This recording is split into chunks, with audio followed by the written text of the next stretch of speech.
Kalau dalam kata Isra, ya, Isra itu menurut bahasa Isra melaku bengi, itu namanya Isra. Kalau sampean melaku bengi, malam-malam berjalan, Isra. Dari rumah ke sekolahan malam hari, Isra. Dari rumah ke masjid malam hari, Isra. Menurut bahasa. Kalau naik pada malam hari, Mi'raj. Sampean naik pada malam hari, naik apa? Naik apa? Naik motor malam hari, Mi'raj. Naik tangga malam hari, Mi'raj. Naik rajam matahari, Mi'raj. Itu menurut bahasa, menurut istilah bahwa Isra perjalanan Rasulullah dari Masjidil Haram sampai dengan Masjidil Aqsa, itu namanya Isra. Mi'rajnya perjalanan Rasulullah pada malam hari dari Masjidil Aqsa sampai Mustawa, itu Mi'raj. Saudara-saudara yang berbahagia, bahwa Isra Mi'raj sebuah peristiwa yang sangat besar sekali, peristiwa yang hanya bisa diyakini dengan iman, yang hanya bisa diyakini dengan iman. Kalau tidak dengan iman nggak bisa, akal tidak akan bisa terima. Kenapa? Akal selalu kecil melihat peristiwa Isra Mi'raj. Loh, ini toko cerita mani, baik. Waduh, soal pidato sini pidato. Itu kenapa? Ini adalah sebuah peristiwa yang sangat besar. Akal pikiran manusia tidak bisa terima. Kenapa? Saking besarnya ada 3 alam yang dilalui oleh Rasulullah SAW. Satu, alam yang pertama dari Masjidil Haram ke Masjidil Aqsa. Ini namanya alam nasuk, alam manusia. Alam manusia, alam fisika, alam kehidupan, alam nasib. Rasulullah berjalan ini kalau sekarang pakai unta berbulan-bulan, Masjidil Haram ke Masjidil Aqsa. Kemudian alam yang kedua dari Masjidil Aqsa sampai dengan langit yang ke-7, namanya alam malakut. Apa? Malam apa? Alam malakut. Alam malaikat. Manusia tidak akan bisa melaluinya kecuali malaikat. Alam, makanya ada kalau dalam bercerita bahwa Nabi Adam, Nabi Isa, Nabi Ibrahim ada semua di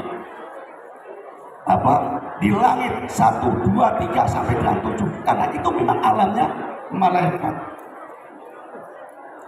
Dari Sidratil Muntaha naik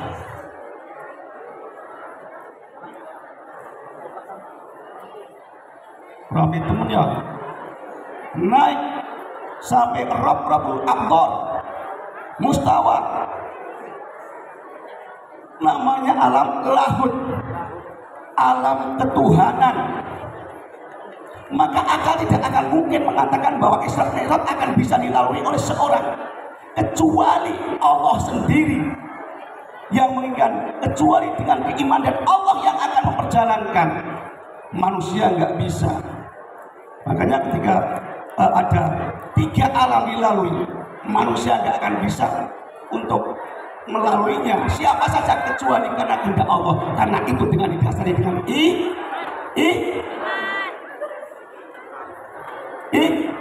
iman. Betul? Hei, selesai tadi kok. Kalau nggak memperhatikan, sana malah pacaran baik ini kono. Baik laki-laki dan perempuan datang sini. Itu. Oleh karena itu ketika 3 alam dilaluinya tidak bisa. Hanya akan bisa karena Allah Subhanahu wa Ta'ala yang menghendaki.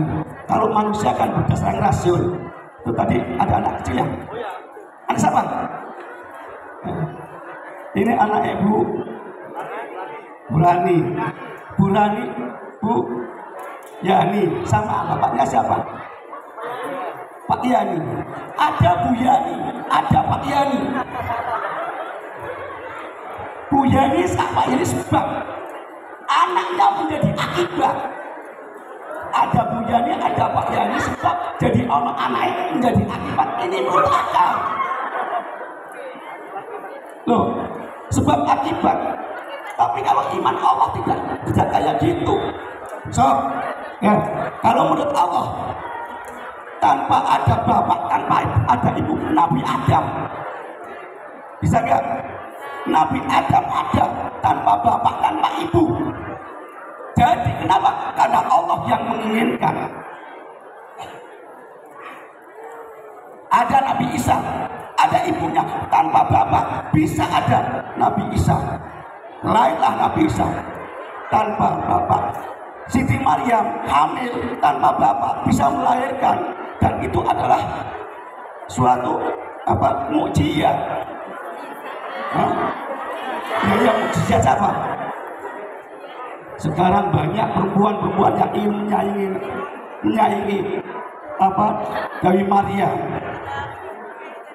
Ada nggak di sini yang ingin menyaingi Ibu Maryam? Nggak punya bapak, punya anak. Ya. Oleh karena yang namanya Isra Mi'raj itu bukan karena manusia yang menginginkan adalah Allah. Yang menginginkan Isra Mi'raj itu namanya Allah, bukan kehendak manusia. Maka di sana ada Subhanalladzi asra bi abdihi lailan minal masjidil haram ilal masjidil aqsa ilal masjidil aqsa alladzi barakna haulahu linuriyahu min ayatina innahu wassami'ul basir. Saya kadang-kadang kalau mau ngaji baca Quran ini takut. Di sana ada yang lebih pintar dan ahli, Pak Yai Ibrahim. Saya yang ngajar bahasa Inggris. Hafal Al-Quran kalau mengajar kecil aja. Mau yang ingin hafal akan silakan, di rumahnya di Gresik dengan Pak Yai Ibrahim. Maka saya kalau membaca Al-Quran di sini hati-hati. Punten ya. Minum dulu ah. Marus ya. Bukan.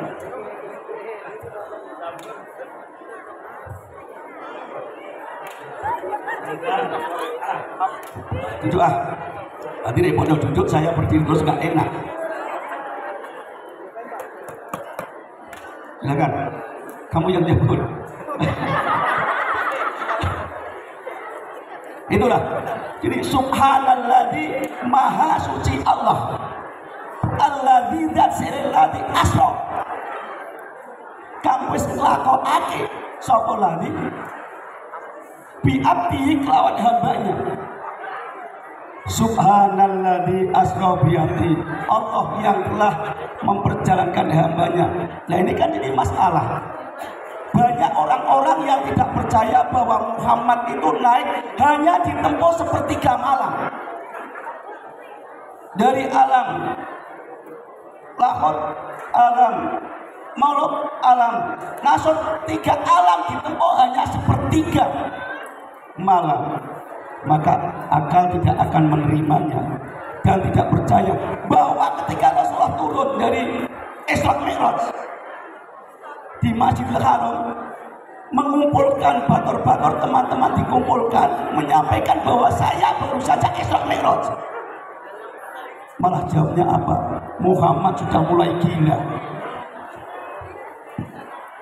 Muhammad gila. Muhammad sudah mulai lagi menyampaikan yang dia masuk ke Sidratil Muntaha cuma ditempuh sepertiga malam.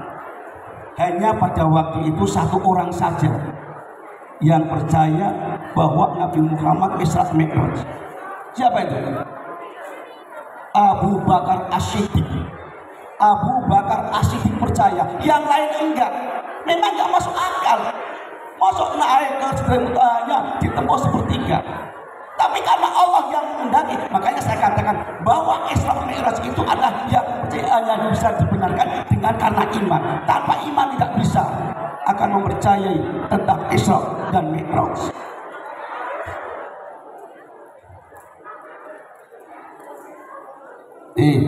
Satu, saudara-saudara, saya pernah dengar cerita yang paling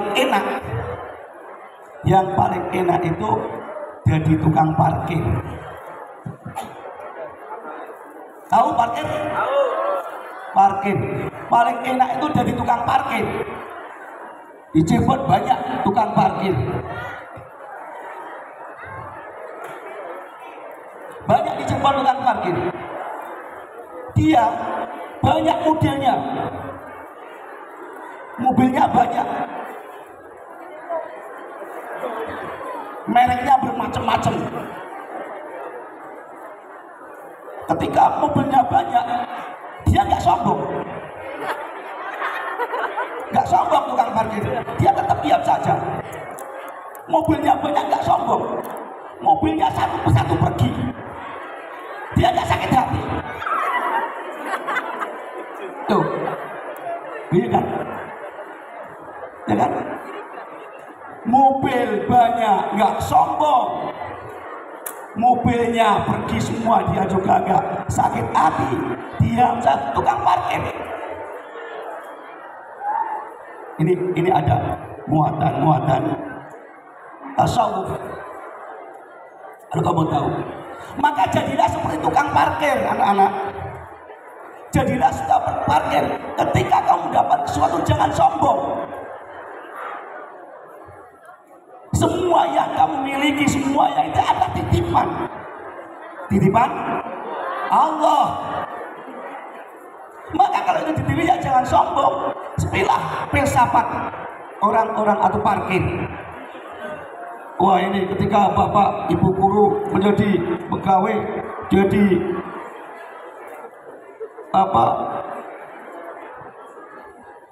guru, jangan sombong dengan yang lain. Tuh. Orang yang kaya jangan sombong, karena semua itu titipan.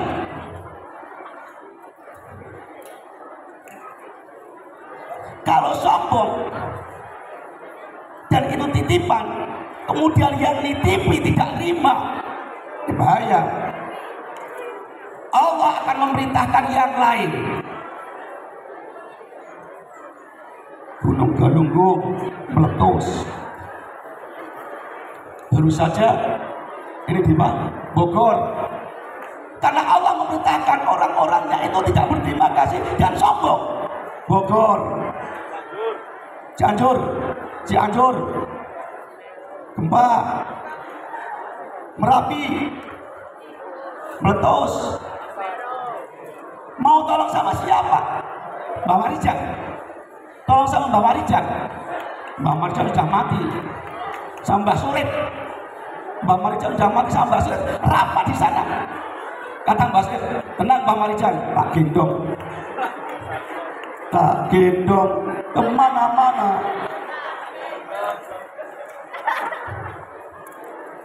Tak gendong kemana-mana. Itu artinya bahwa kita hidup itu harus benar-benar amanat dijalankan. Kalau tidak dijalankan sesuai perintah Allah, maka Allah akan marah kepada kita. Yang punya akan marah. Baru saja di Turki hancur, lebur, karena Allah yang miliki tadi. Hadirin yang dimuliakan oleh Allah Subhanahu wa taala. Ini satu gambaran dalam kehidupan. Karena Allah yang memiliki, maka kita harus mengikuti Allah. Isra Mi'raj itu Allah. Isra Mi'raj Gusti Allah yang punya, bukan kita.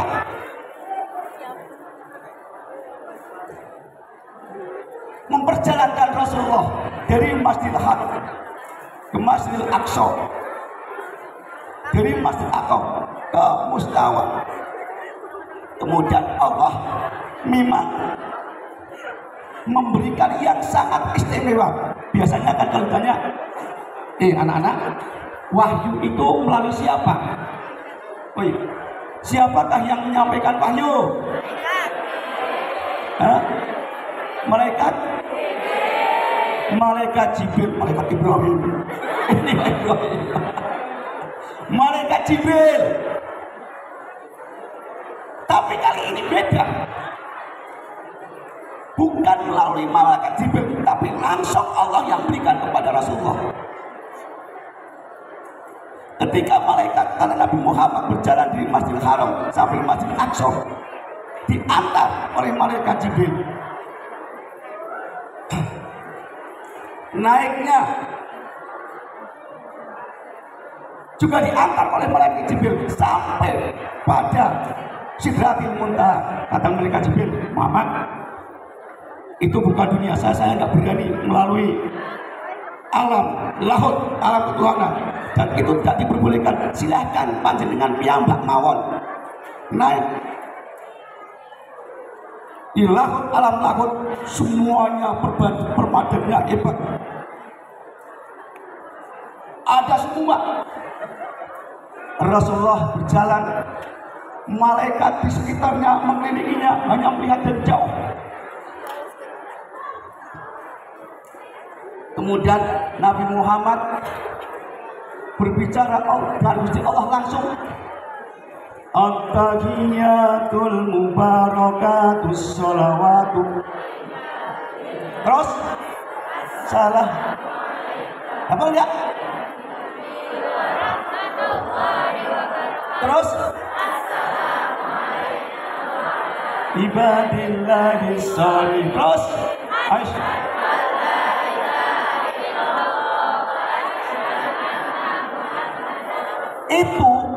itu wawancara atau pertemuan Nabi Muhammad dengan Allah. Allah menyampaikan Nabi Muhammad pertama salamnya at-tahiyatul mubarakatus sholawatu thayyibatul lillah. Nabi Muhammad menyampaikan, kemudian dijawab oleh Allah, assalamu alayka ayyuhan nabiyyu wa rahmatullahi wa barakatuh. Enggak terima. Assalamualaikum. Allah menyampaikan salam Muhammad. Assalamualaikum ayyuhan nabiyyu, hai nabiku, wa rahmatullahi. Allah menyampaikan kepada Nabi Muhammad. Nabi Muhammad enggak terima. Jangan. Assalamu alaina, keselamatan kepada kami. Assalamu alaina wa ala ibadillah, dan kepada hamba-hamba yang sholihin. Rasulullah itu kayak apa? Sayangnya dengan umatnya.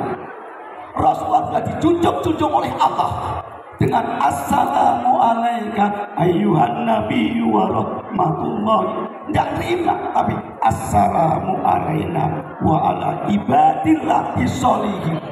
Itu ada wawancara antara Nabi Muhammad dengan Allah, mendoakan Nabi Muhammad kepada umat yang soleh. Kemudian malaikat yang ada di sana hebat Muhammad. Kemudian malaikat menjawab, asyhadu an la ilaha illallah wa asyhadu anna muhammadar rasulullah. Malaikat pada menjadi, aku bersaksi asyhadu an la ilaha, tidak ada Tuhan selain Allah, dan aku bersaksi bahwa Muhammad SAW. Kemudian permasalahan ini dijadikan at-tahiyat, itu adalah wawancara antara Muhammad dengan Allah ketika di Sidratul Muntaha, dijadikan sebagai apa? Amalan kamu, ibadah kamu. Kemudian Allah memerintahkan kepada Muhammad agar kamu sholat 5 waktu, tadinya kan 50 waktu, tapi akhirnya minta diringankan, akhirnya diberi waktu. Umatnya disuruh sholat selama 5 waktu.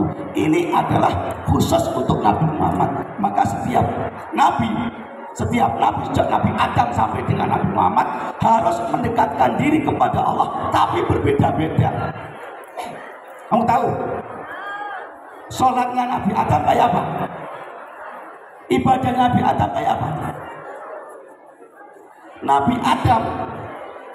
Nabi Adam ketika dia diusir oleh Allah ke dunia, kemudian nangis oleh malaikat Jibril disuruh baca Rabbana dzalamna anfusana fa illam taghfir lana wa tarhamna lanakunanna minal khasirin. Ini doanya Nabi Adam ketika dia taubat, diterima. Kalau nangis nggak diterima. Setelah diterima disuruh ibadah, mendekatkan diri kepada Allah. Terus ibadah piye bel ibadah piye? Hanya Allah memerintahkan kepada malaikat Jibril bahwa di sana ada Baitul Ma'mur namanya di atas. Baitul Ma'mur itu setiap hari ada malaikat yang tawaf, 600 malaikat setelah dia tawaf masuk di Baitul Ma'mur. Masuk. Itu coba biar diukur dari atas ke bawah. Malaikat Jibril mengukur dari atas ke bawah. Pas kebetulan jatuhnya di Makkatul Mukarramah. Kemudian akhirnya malaikat Jibril dengan Nabi Adam membuat tempat seperti sumur yang Ka'bah itu, kemudian dijadikan tawaf oleh Nabi Adam. Ibadahnya Nabi Adam itu tawaf. Kalau ibadahnya Nabi Muhammad sholat, beda-beda, tapi yang jelas pendekatan diri kepada Allah Subhanahu wa ta'ala. Anak-anak yang berbahagia,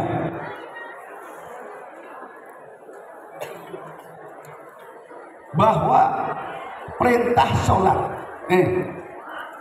perintah sholat dalam Al-Quran disebutkan wa qadha rabbuka alla ta'budu illa iyyahu wa bil walidaini ihsanan imanan hatta yablugha indakal kibra ahaduhuma aw kilahuma fala taqul lahumā uffin wa lam tadharhumā wa qul lahumā qawlan karīmā. Kok menang? Falam taqul lahumā uffin wa lam tadharhumā wa qul lahumā qawlan karīmā. Allah itu.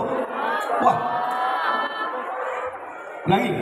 Falam taqul lahumā uffin wa lam tadharhumā wa qul lahumā qawlan karīmā. Allahumma sholli ala ya Rabbi sholli Allahul kafi Rabbunal kafi qasadnal kafi wajadnal kafi likulik kafi kafarnal kafi wa ni'mal kafi alhamdulillah. Allahumma sholli ala Muhammad ya Rabbi sholli alaihi wasallam. Bapak, Ibu, adik-adik, anak-anak yang dirahmati oleh Allah Subhanahu wa ta'ala, bahwa ayat ini memerintahkan setelah Allah mendapatkan, setelah Nabi Muhammad mendapatkan perintah sholat 5 waktu, kemudian Allah menyampaikan wa qadha rabbuka alla ta'budu illa iyyahu wa qadha lan kan perintah sapa Allah rabbuka alla ta'budu aja bisa nyembah kecuali Gusti Allah. Oi, pada saat beli, oi,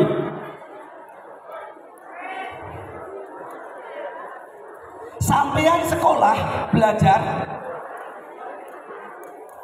sampean ngaji, dengarkan, sampean bekerja, sampean semua kegiatan tanpa ada sholat, tanpa sholat percuma. Loh, tahu? Ino, no, tahu nggak? Pada sholat nggak? Benar. Sok ngaco bubat masjid. Enggak Pak, colong-bolong Pak mesti gitu mesti jawabannya. Padahal Allah itu memerintahkan dengan sholat. Mendapatkan perintah sholat itu adalah satu yang harus dan wajib. Saya nggak akan menciptakan manusia kecuali untuk beribadah. Wa ma khalaqul jinna wal insa illa liya'budun. Kamu nggak ada gadang untuk apa kalau nggak sholat?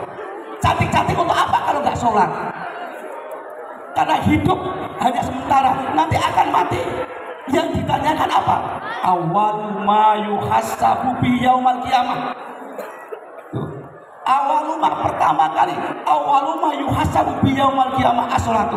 Allah akan menanyakan pertama kali sampai nanti. Kalau mati, sholatnya yang ditanyakan, tidak yang lain. Bukan pacarnya, bukan ibunya, bukan gendokan semuanya. Yang ditanya hanya sholat. Udah sholat ini. Kan, ini cantik-cantik kayak gitu nggak sholat ya percuma. Udah sholat ini. Oh iya. Sholat bukan hanya sekali bolong-bolong, tidak. Justru sholat itu yang pertama, sholat itu yang diperintahkan, dan segala sesuatu hanya sholat. Ketika sampean sholatnya baik, maka ibadah yang lain, amal yang baik akan diterima. Tapi kalau sampean nggak sholat, sholatnya nggak baik, atau bahkan nggak sholat, atau bolong-bolong, itu berarti sholatnya nggak baik. Semua amal tidak akan diterima oleh Allah. Percuma oleh. Yuk, mulanya ada yang namanya kalau kamu pernah Tur, Jogja ya? Sering Jogja. Tur. Maka Allah memberikan kemurahan. Kalau kamu tidak mampu karena apa waktunya, kemudian kesulitan, udah tetap harus sholat. Harus. Kalau nggak bisa seperti waktu 5 ya dijamak. Loh, ini karena kewajiban. Saking kewajiban sholat oleh Allah itu, maka kalau nggak bisa menjalankan sesuai dengan apa yang diatur, maka dijamak. Apa dijamak? Dikumpulkan, gabung asar karo zuhur. Kalau asar dan zuhur diletakkan di waktu asar, sholatnya namanya sholat jamak takhir. Kalau waktu zuhur dan waktu asar diletakkan di waktu zuhur, namanya jamak takdim. Berarti 4. Wah, saking berat lagi, boleh dirusuk, dimulakan lagi, diringkas 2, namanya jamak qashar. Ini saking apa? Karena saking wajibnya dan tidak boleh meninggalkan sholat. Laki-laki biasa deh, kamu kalau duhur sholat gak? Woi, kadang-kadang Pak Guru ayo sholat duhur, pada melayu nih kantin. Melayu sih nggak apa-apa, tapi urusannya kamu dengan Allah, bukan urusan kamu dengan Pak Guru. Pak Guru akan mengajak saja kan. Bagaimana kamu urusannya dengan Allah? Maka hendaklah waktu sholat jangan sampai ditinggalkan. Ini perintah Allah. Wa qadha rabbuka alla ta'budu illa iyyahu. Yang pertama, dikentongi diandani ora teko maka cilaka. Dikentongi ora teko wong bakal cilaka. Dawuh Nabi umat Islam aja tinggal sholat siksane berat besok suki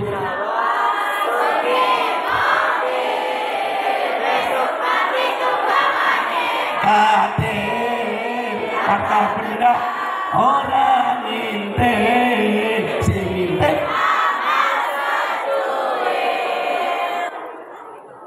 benar. Iya. Jadi kalau kamu nggak sholat ya percuma. Orang kaya nggak sholat percuma. Cantik nggak sholat percuma. Ganteng nggak sholat percuma. Berkun. Maka satu-satunya kan sebagai manusia, sebagai hamba Allah, sholat merupakan satu hal yang harus dijalankan. Itu yang pertama.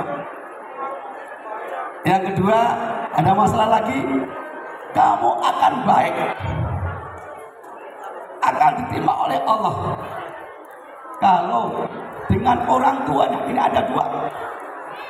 Dengan orang baik, Wa qadha rabbuka alla ta'budu illa iyyahu wa bil walidaini ihsanan.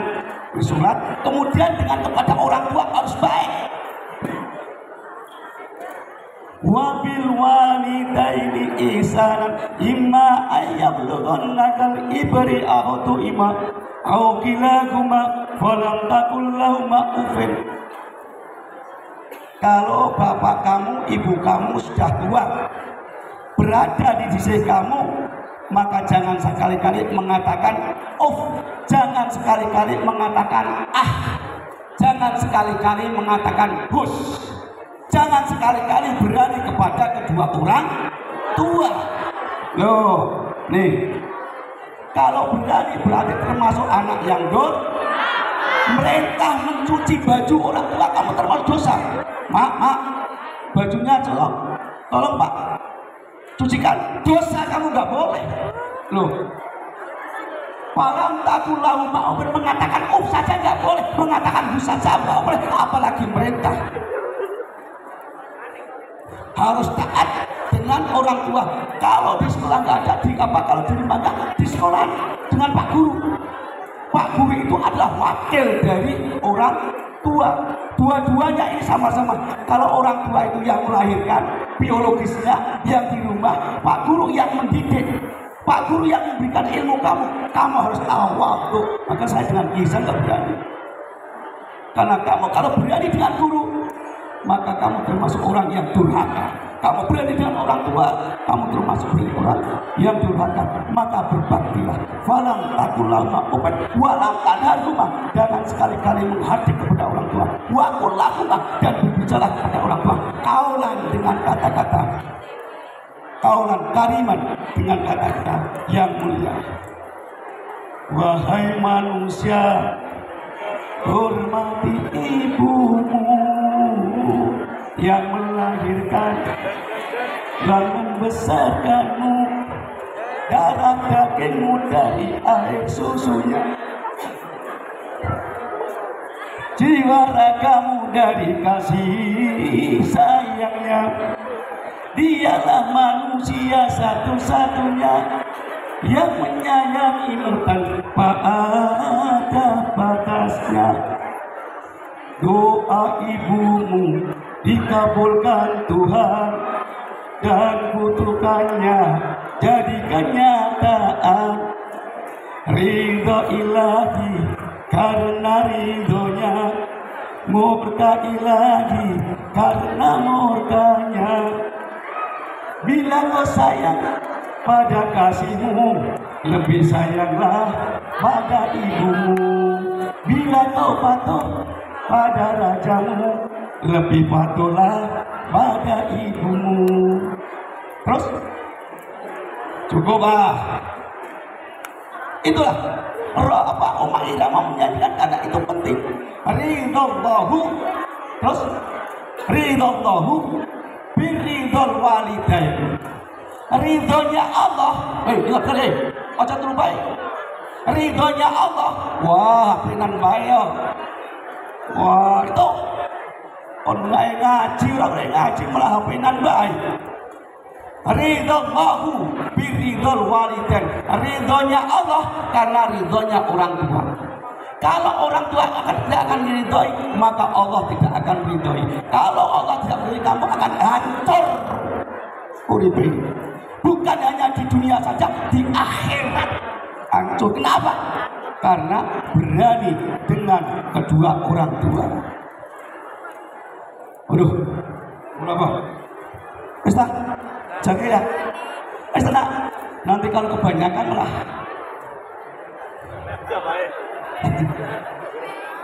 Kadung R punya beda sama pulang. Ya, itulah satu yang pertama, sholat jangan ditinggalkan. Jangan hanya karena takut dengan Pak Guru, tapi karena dengan Allah. Takut dengan Allah, maka kapan dan di mana saja 5 waktu harus dijalankan. Zuhur, asar, maghrib, isya, subuh. Zuhur berapa rakaat? Asar, maghrib, isya, Sungguh jumlahnya berapa? 17. Kamu disayangi oleh Allah, dikasih kecantikan, dikasih kegantengan. Hanya Allah memerintahkan, wa ma khalaqtul jinna illa liya'budun. Kok gak gelem gimana kamu? Jadi manusia apa? Kok sholat itu gak gelem?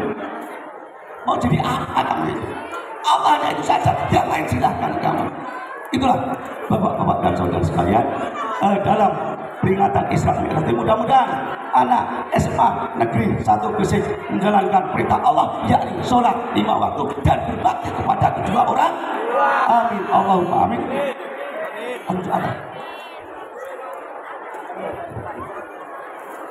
Itu saja, saya serahkan kepada.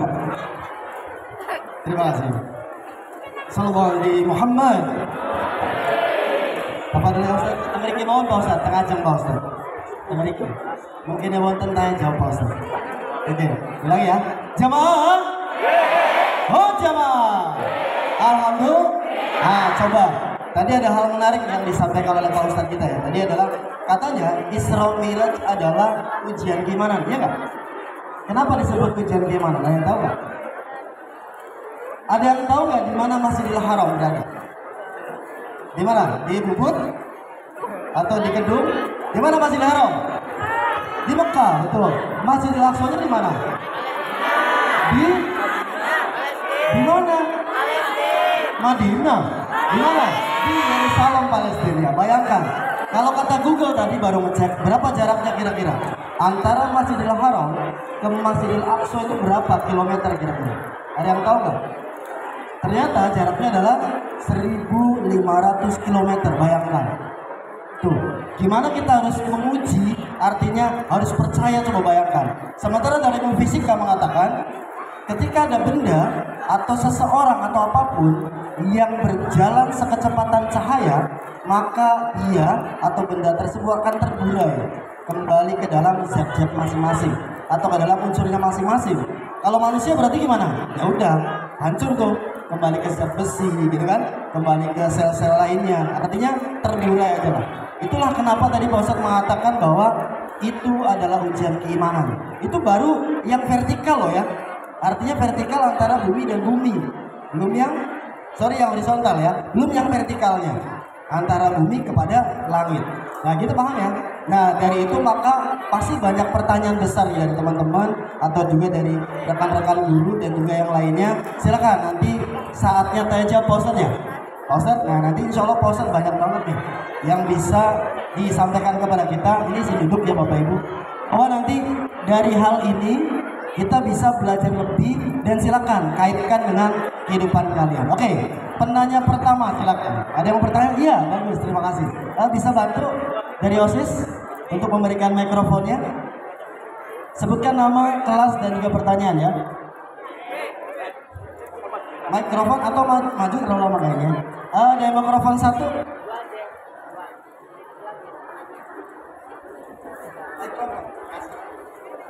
Ini silakan yang lain juga siapkan ya. Kita tidak batasi, pokoknya sampai duhur.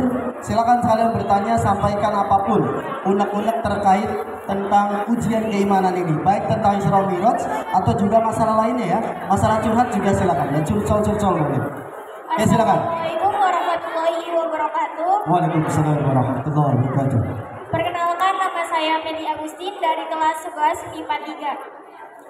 Apa hikmah dari peristiwa Isra Mi'raj dikaitkan dengan era globalisasi dan berikan contohnya? Masya Allah, ini kayak soal Eksa ya. Berikan berapa contohnya? Berapa contohnya? Coba kita tanya dulu ya. Neva tadi ya? Neva. Meli. Kalau yang Meli tahu indikator dari globalisasi apa sih Mel? Ada sih. Mel apa Mel? Globalisasi itu Mel? Mel? Global apa Mel? Maksudnya global secara negatif atau global dulu Mel? Modern. Oh modern, nah modern ya Pak Ustadz. Jadi kalau dikaitkan dengan masalah jet gitu ya mungkin ya itu bisa terlaksana ya. Artinya perjalanan dari Masjidil Haram ke Masjidil Aqsa dengan pesawat tempur jet itu kayaknya bisa lebih singkat gitu ya. Nah Pak Ustadz, bagaimana sih Pak Ustadz hikmahnya terkait dengan hal tersebut Pak Ustadz? Silakan Pak Ustadz.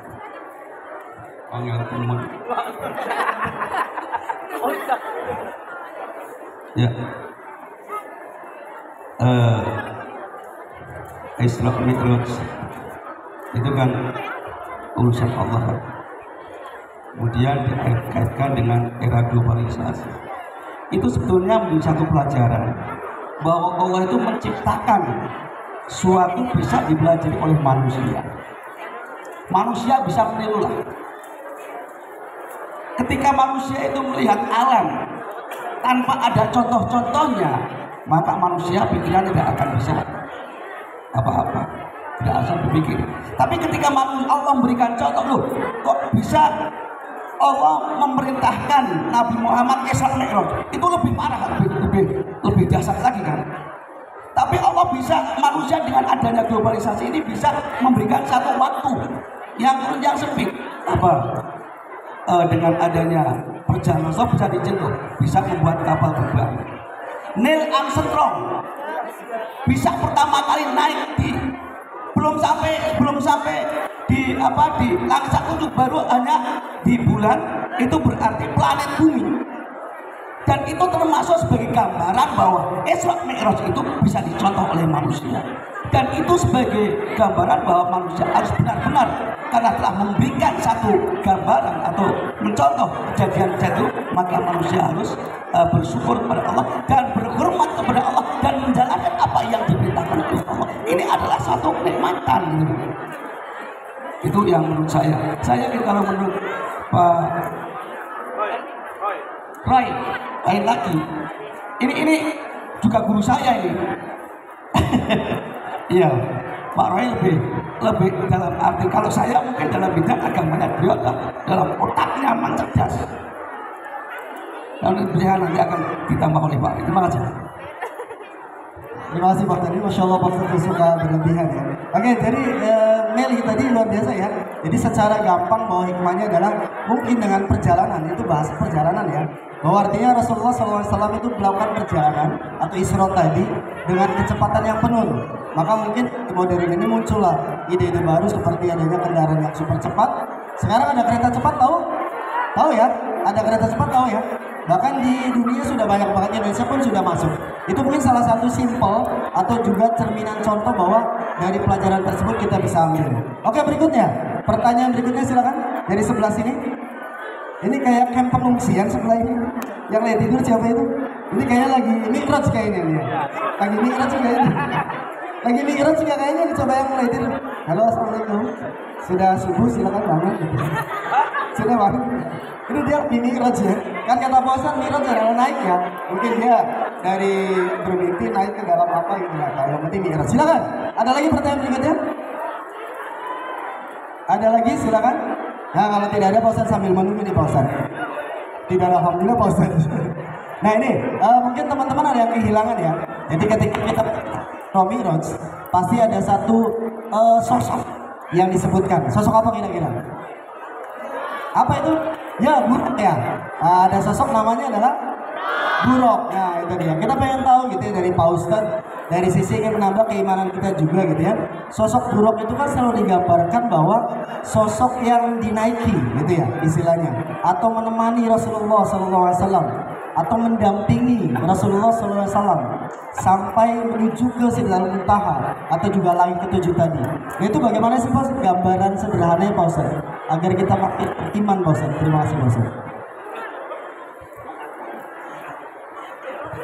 Ya. Kalau di dalam fikih, di dalam cinta, bahwa buruk itu adalah binatang yang ada di surga.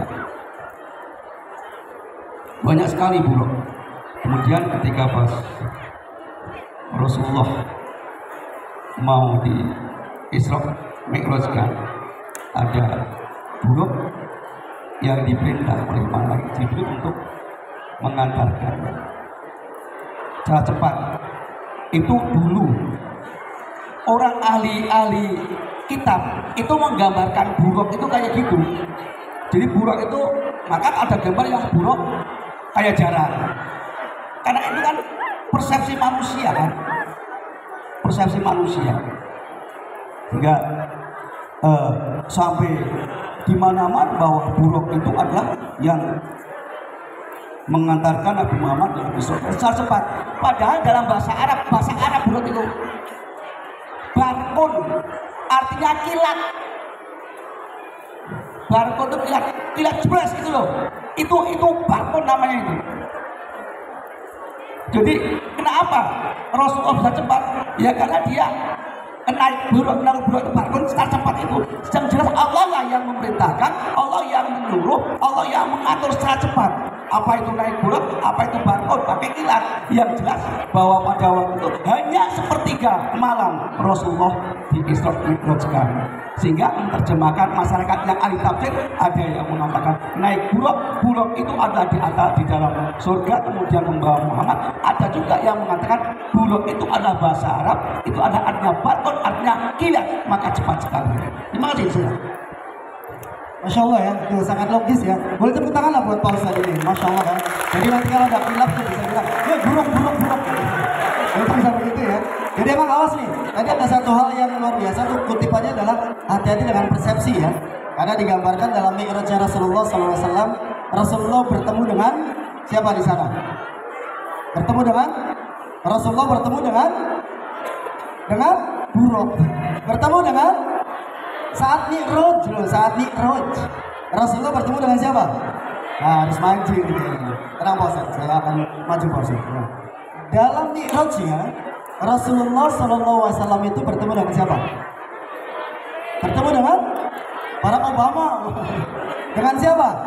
Mi'raj kemana sih? Mi'raj ke Masjidil Aqsa atau ke langit? Ke langit. Bertemu dengan siapa? Malaikat Jibril kan sudah meninggalkan nih, karena nggak kuat. Kira-kira setelah itu Rasulullah bertemu dengan siapa? Bertemu dengan Allah Subhanahu wa Ta'ala. Nah, jadi tadi Pak Ustadz menggarisbesarkan bahwa hati-hati dengan persepsi. Artinya kalau dalam pandangan kita pertemuan itu berarti gimana? Hadap-hadapan kan? Nah, itu jangan sampai digambarkan Allah berarti di depan Rasulullah. Nah, nanti maknanya nanti akan jadi sempit secara mantik gitu ya. Atau Allah ada di atas, kalau ada di, maka itu bahaya. Paham ya? Karena emang yang menciptakan di aja adalah siapa? Allah itu sendiri gitu artinya. Jadi tidak mungkin Allah bertempat, tidak mungkin Allah mengada di, karena yang menciptakan di adalah ya Allah sendiri. Jadi Allah tidak mungkin bergantung pada ciptaannya. Hati-hati dengan persepsi gitu ya. Oke, berikutnya. Oke, dua penanya lagi, silakan. Dua penanya lagi. Oke, good. Nah, dari siapa ini? Prana bantu. Silakan berdiri, nak. Rada maju boleh? Ya, rada maju boleh. Ini ke sini. Nama kelas dan pertanyaan. Assalamualaikum warahmatullahi wabarakatuh. Perkenalkan, nama saya Pak Ilham dari kelas 10B. Mau izin nanya Pak Ustadz, kalau menurut cerita-cerita kan Nabi Muhammad itu waktu diisrokan dari Masjidil Haram ke Masjidil Aqsa kan, di Masjidil Aqsa itu melaksanakan sholat ya. Nah, itu mohon dijelaskan apakah itu sholat apa? Soalnya kan kalau dari akal zakat Nabi Muhammad menerima perintah sholat itu setelah dimi'rajkan. Terima kasih. Assalamualaikum warahmatullahi wabarakatuh. Tepuk tangan. Ini Masya Allah pertanyaan luar biasa ya. Jadi emang logikanya tadi kan bahwa dalam Isra Mi'raj Rasulullah itu menerima perintah sholat adalah di saat Mi'raj gitu. Tapi ada katanya, kata Ilham tadi bahwa di dalam atau ketika sampai dalam Masjidil Aqsa Rasulullah melakukan sholat. Nah itu pertanyaan adalah sholat seperti apa itu Pak Ustadz gitu. Bahkan di hadis lain juga mengatakan Rasulullah juga sholat gitu ya di depan Ka'bah sebelum menerima perintah sholat. Nah mungkin Pak Ustadz bisa menambahkan hal tersebut. Silakan Pak Ustadz. Ya, kalau sholat itu kan kita yang menerjemahkan sholat, ya. Kita yang menerjemahkan sholat adalah sholat.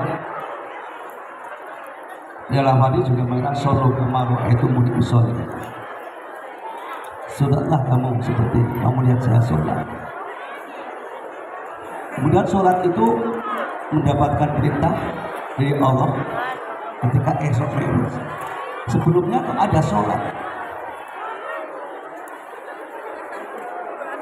Artinya bahwa Rasulullah itu adalah pendekatan diri kepada Allah.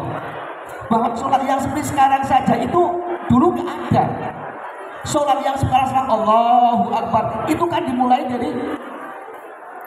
dari Rasulullah kan. Tapi ada yang nama sholat pendekatan diri kepada Allah dengan berbagai aspek gitu loh.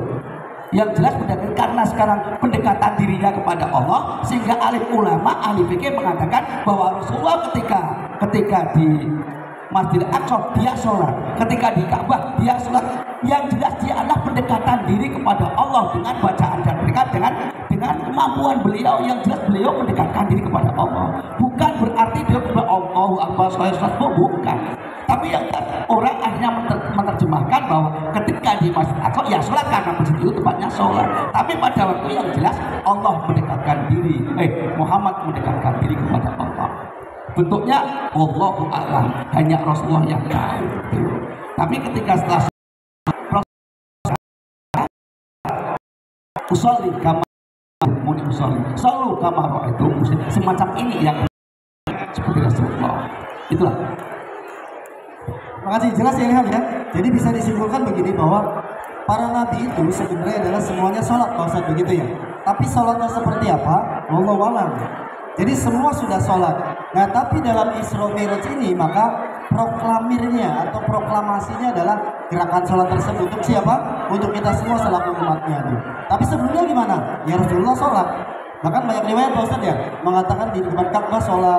Kemudian ketika hendak melakukan sesuatu beliau sholat. Bahkan semua nabi juga sholat. Tapi caranya seperti apa? Wallahu a'lam. Begitu. Jelas ya Ilham ya. Oke, ada lagi terakhir? Silakan. Oke, berdiri silakan. Atau maju boleh. Sini. Nama kelas, pertanyaan.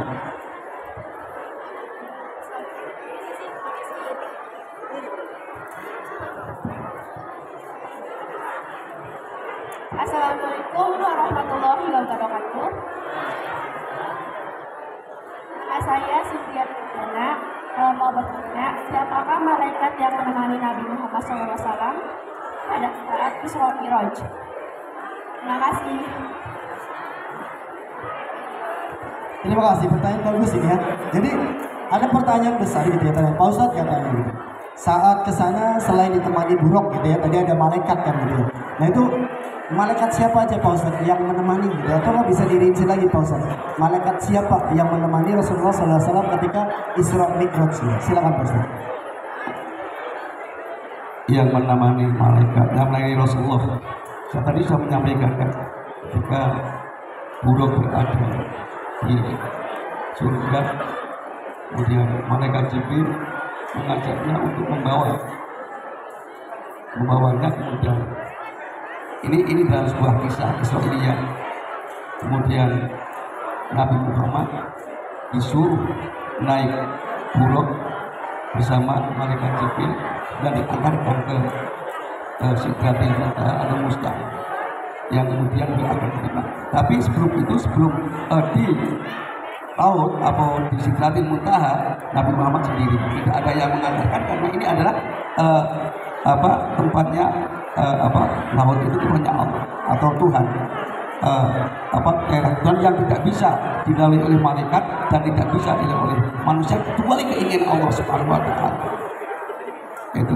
Jadi yang mengiringi adalah malaikat Jibril. Masih. Oke, baik, jelas intinya ya. Jadi kalau sampai dengan alam, kata alam malakut tadi Pak Ustadz ya, maka malaikat Jibril masih nemenin. Tapi setelah melewati alam malakut, maka di situ malaikat Jibril menyerah tuh, karena sudah tidak mampu lagi melewati alam-alam tersebut. Ada lagi, satu lagi. Oke, satu lagi nih. Ini bonus ya. Ini kayaknya penasaran banget ya. Oke, silakan. Nama kelas dan pertanyaan. Tenang Pak Ustadz, stok pertanyaan masih banyak Pak Ustadz. Siap Pak Ustadz ya?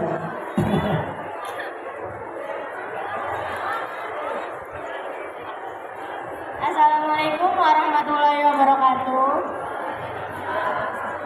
Nama saya Novia dari kelas 10G. Jadi gini Pak Ustadz kan pertama-tama nyinggung Nabi Adam. Kalau dari sisi sejarah kan manusia purba itu manusia pertama. Tapi kalau dari Islam kan Nabi Adam manusia pertama ya. Jadi kalau dari pandangan semuanya itu yang pertama itu siapa?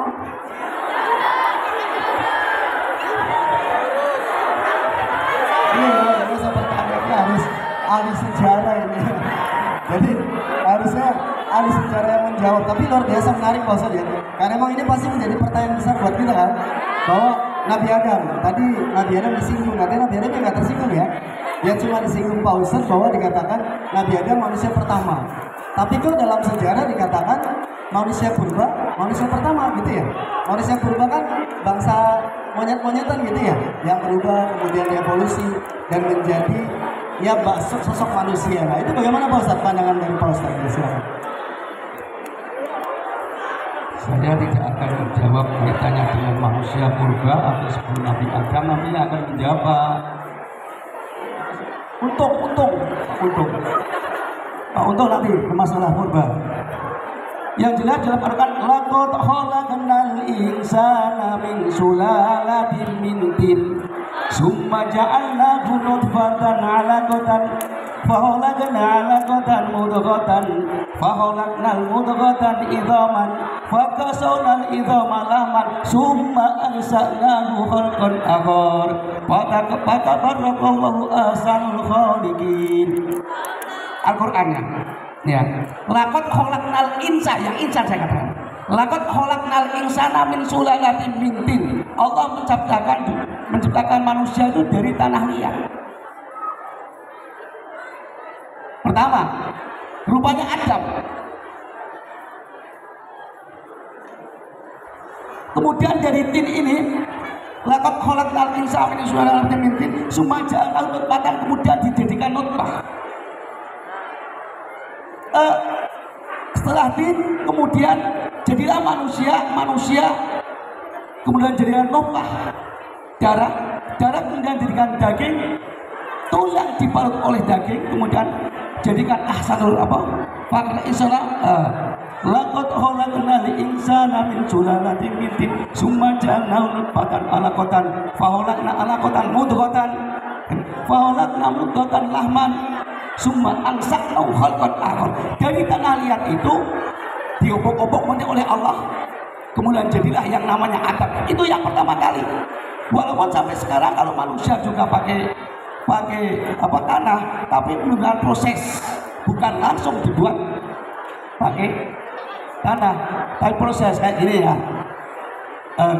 Bapak kamu nanam jagung, keluar jagung, nanam padi, keluar padi, jagung dimasak, dimakan, proses. Aslinya di tanah liat. Jagung tanpa tanahnya yang subur tidak mungkin akan keluar jagung. Padi tanpa tanahnya yang subur tidak mungkin akan keluar padi, karena tanahnya subur akhirnya keluar padi. Proses padinya dimakan, nasi dimakan, kemudian jadilah sari-sari makanan, kemudian untuk mengganti sel-sel, kemudian untuk mengganti terjadi ada ovum, ada ovarium, ada sperma, ovum dan sperma jadi satu, yang disebut adalah kawin. Kawin itu adalah peleburan sel. Jadilah manusia. Ini proses kalau kita. Tapi yang pertama adalah yang dimaksud laqad khalaqnal insana adalah Adam yang dijadikan dari tanah liat. Setelah itu di dalam Al-Quran menjelaskan sebelum ada tanah liat, sebelum ada Adam ada enggak? Atau bahkan setelah orang dinosaurus itu terjadi setelah Adam atau sebelum Adam. Wallahu alam, yang tahu adalah nanti ahli sejarah. Saya tidak akan bicara, tapi yang saya ceritakan bahwa pertama kali adalah Nabi Adam berdasarkan ayat Al-Mu'minun tadi. Itu ya. Terima kasih. Jawab ya, mungkin tambahan dari ahli sejarahnya gitu ya. Jadi kalau kalian ingat, dalam sebuah artikel judulnya kalau nggak salah The Missing Link of Evolution. Pernah baca? Dan jadi ternyata setelah manusia purba itu menjadi namanya Homo sapien atau sosok yang sudah bisa berdiri, di situ ada missing link gitu, kehilangan link untuk menjadi wujud manusia itu gitu. Jadi akhirnya mereka yang membuat evolusi pun sebenarnya membantah bahwa evolusi itu adalah ada, ternyata aslinya tidak ada gitu ya. Yang jelas Al-Quran mendukung bahwa nyemot itu ternyata adalah kutukan umatnya siapa, tahu nggak? Untuk umatnya siapa kira-kira? Nyemot kutukan umatnya Nabi. Ada yang pernah dengar kisah hari Sabtu? Pernah dengar? Hari Sabtu yang orang-orang pada nyari ikan, nyari hewan buruan, padahal harus beribadat. Muridnya Nabi siapa? Umatnya Nabi Musa alaihissalam gitu ya. Jadi harusnya beribadah, tapi mereka karena hari itu banyak sekali ikan, buruan dan sebagainya, akhirnya mereka berburu dan senang-senang. Akhirnya dikutuklah mereka jadi monyet tuh.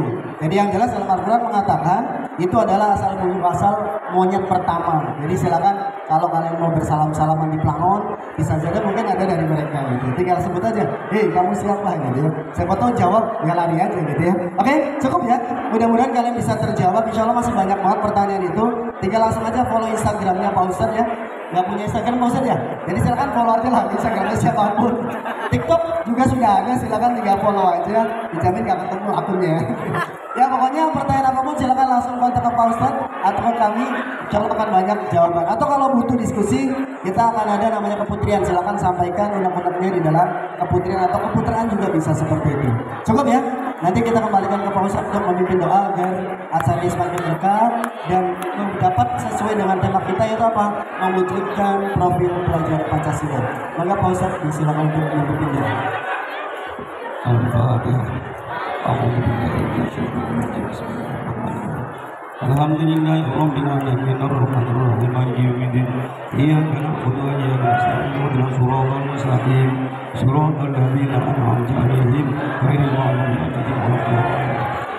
Allahumma shalli wa sallim ala sayyidina Muhammad wa ala ali Muhammad sayyidina wa ala alihi wa radhiyallahu tabaraka wa ta'ala an sahabati Rasulillah ajma'in. Hamdan syakirin, hamdan na'imin, hamdan yuwafi ni'amahu wa yukafi mazidah.